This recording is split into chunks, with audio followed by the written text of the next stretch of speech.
রাজ্যের রাজনীতিতে শুরু হয়ে গেল একটা বড় লড়াইয়ের কাউন্টডাউন।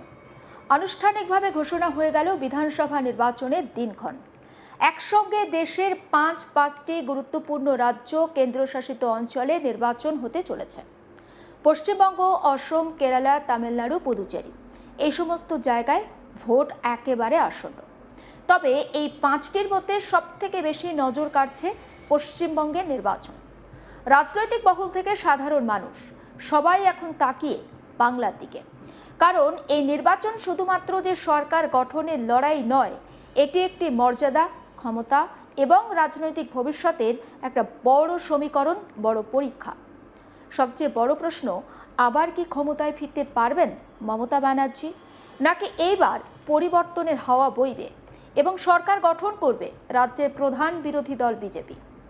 এই জল্পনার মধ্যেই সামনে এলো একটা নতুন প্রাক নির্বাচনী সমীক্ষা, যা রাজনীতির অন্দরমহলে নতুন করে আলোচনা তৈরি করেছে।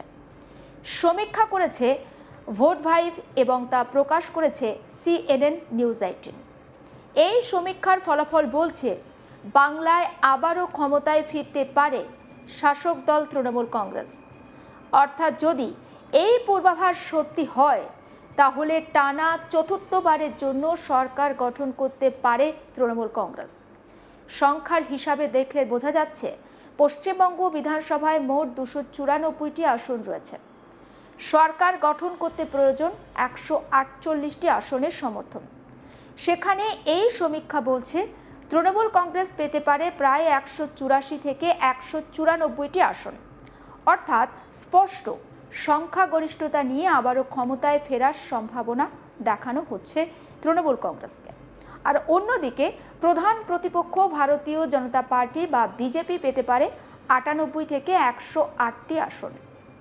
যদিও এটি একটি শক্তিশালী বিরোধী উপস্থিতির ইঙ্গিত দেয়, কিন্তু সরকার গঠনের জন্য তা যথেষ্ট নয় বলে মনে করা হচ্ছে।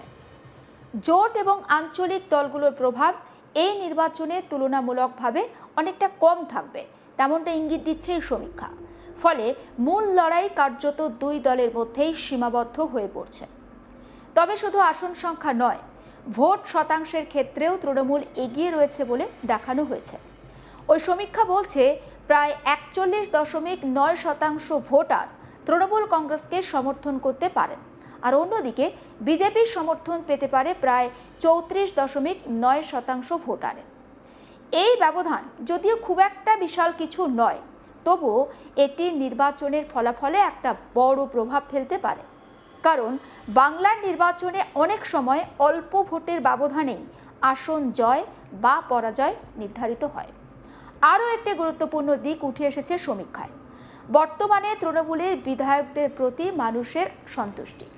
প্রায় 36.5% উত্তরদাতা জানিয়েছেন তারা আবারও তাদের বর্তমান বিধায়ককেই ভোট দিতে চান।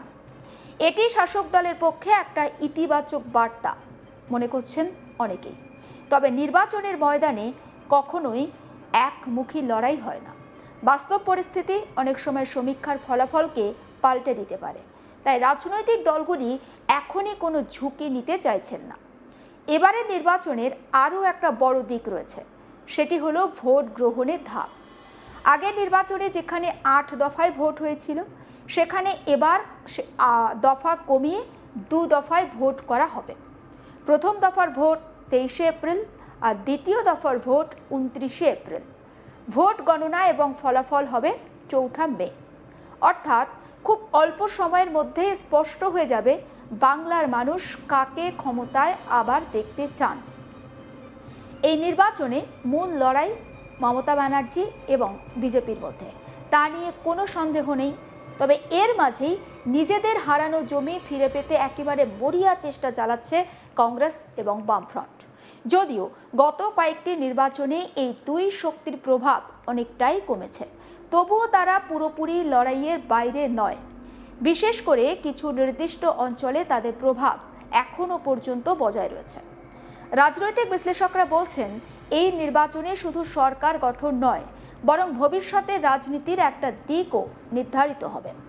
তৃণমূল যদি আবারও জেতে, তাহলে তাদের আধিপত্য আরও মজবুত হবে, আর বিজেপি যদি ভালো ফল করে, তাহলে তা ভবিষ্যতের জন্য একটা বড় বার্তা হবে।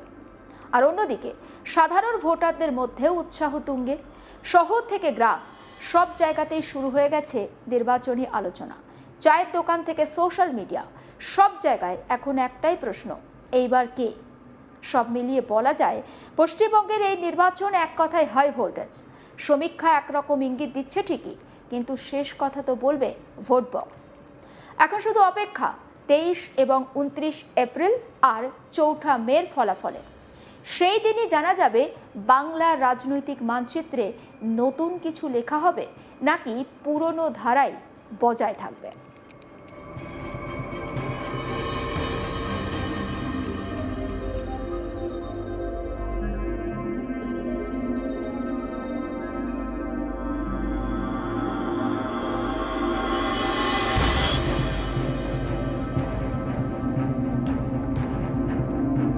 পশ্চিমবঙ্গ বিধানসভায় আমরা জানি 294টি আসন রয়েছে, আর সরকার গঠন করতে প্রয়োজন হয় 148টি আসনের সমর্থন। যেখানে এই সমীক্ষা অর্থাৎ একটি সমীক্ষা করা হয়েছিল এবার কারা ক্ষমতায় আসবে, সেই সমীক্ষা বলছে যে তৃণমূল কংগ্রেস পেতে পারে 184 থেকে 194টি আসন। অর্থাৎ এই আসন সংখ্যা এটা স্পষ্ট করছে সংখ্যাগরিষ্ঠতা নিয়ে আবারও ক্ষমতায় ফেরার সম্ভাবনা রয়েছে তৃণমূল কংগ্রেসের। আর অন্যদিকে প্রধান প্রতিপক্ষ ভারতীয় জনতা পার্টি বা বিজেপি পেতে পারে 98 থেকে 108টি আসন। যদিও এটি একটি শক্তিশালী বিরোধী উপস্থিতির ইঙ্গিত দেয়, কিন্তু সরকার গঠনের জন্য তা যথেষ্ট নয়। ছোট এবং আঞ্চলিক যে সমস্ত রাজনৈতিক দল রয়েছে রাজ্যে, তাদের প্রভাব এই নির্বাচনে তুলনামূলক কম থাকবে। ফলে মূল লড়াই কার্যত এই দুই দলের মধ্যেই সীমাবদ্ধ থাকবে, অর্থাৎ তৃণমূল কংগ্রেস আর বিজেপি। তবে শুধু আসন সংখ্যা নয়, ভোট শতাংশের ক্ষেত্রেও তৃণমূল এগিয়ে রয়েছে। সমীক্ষা বলছে প্রায় 41.9% ভোটার তারা তৃণমূলকে সমর্থন করছেন, আর বিজেপিকে সমর্থন করছে 34.9% কাছাকাছি মানুষ। যদিও ভোট বক্সে এই ব্যবধান খুব একটা বিশাল কিছু নয়, তবু একটা নির্বাচনের ফলাফলে বড় প্রভাব ফেলতে পারে। কারণ বাংলার নির্বাচনে অনেক সময় অল্প ভোটের ব্যবধানেই আসনের জয় বা পরাজয় নির্ধারিত হয়। আরও একটি গুরুত্বপূর্ণ দিক উঠে এসেছে সমীক্ষায়। বর্তমানে তৃণমূল বিধায়কদের প্রতি মানুষের আস্থা। প্রায় 36.5% উত্তরদাতা তারা বলছেন যে তারা আবারও তাদের যে বর্তমান বিধায়ক রয়েছেন তাকেই চান। একটি শাসক দলের পক্ষে একটা ইতিবাচক বার্তা বলে মনে করছেন রাজনৈতিক বিশ্লেষকরা। তবে নির্বাচনের ময়দান কখনোই একমুখী হয় না। বাস্তব পরিস্থিতি অনেক সময় সমীক্ষার ফলাফলকে উল্টে দিতে পারে। তাই রাজনৈতিক দলগুলো এখনই কোনো ঝুঁকি নিতে চাইছেন না। সব আপডেট পৌঁছে দেবো আপনাদের কাছে। অবশ্যই নজর রাখুন আজ তাক বাংলায়। সাবস্ক্রাইব করতে ভুলবেন না।